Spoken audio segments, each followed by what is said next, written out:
اثباتي بقى. ارمي الموبايل ده من ايدك.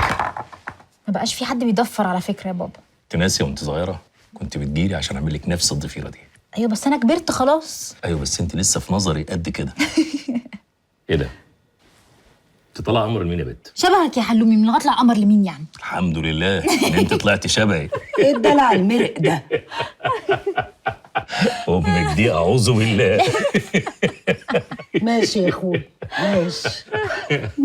لا قول لي، ايه؟ هو هيقعد عندنا لحد امتى؟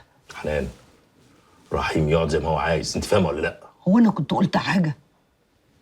انا بس بشوف رحيم يعني هيعمل ايه في حياته. طب انت كلمته على موضوع اخوه؟ رغيت معاه في السكه بس مش كل حاجه. الراجل لسه خارج يشم نفسه الاول. هو بقى في حاجه غريبه كده، هو استشيخ. اه يا بابا شكله اتغير خالص عن زمان. اخرسي يا بت، ما تتكلميش كلام الكبار. مش عايز هبل. انا بس كنت عايزه اكلمك في موضوع كده يعني. حلمي جاي لك يا رحيم.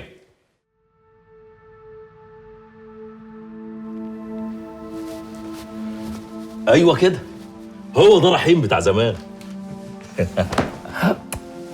عشت يا حلمي، عشت يا مجدع. حبيبي يا رحيم. فرش الشقة حلو قوي. كان لازم افرشها كويس عشان خاطر ريم. انت عارف بقى دخلت الجامعه وما كنتش عايزه تحس باي فرق. ربنا يخليها لك. تعيش يا صاحبي. هشام فين يا حلمي؟ هشام فرقع لوز، ما انت عارف، من مكان للتاني. عارف مكانه؟ اعرف المكان اللي بيقعد فيه. طب يلا نروح. ما سالش عن الرحاب يعني؟ علشان عرفت اللي حصل وانا في السجن. عشان كده جيت على هنا وما رحتش على القصر بتاعك. لو كنت رحت على القصر كنت رجعت السجن تاني،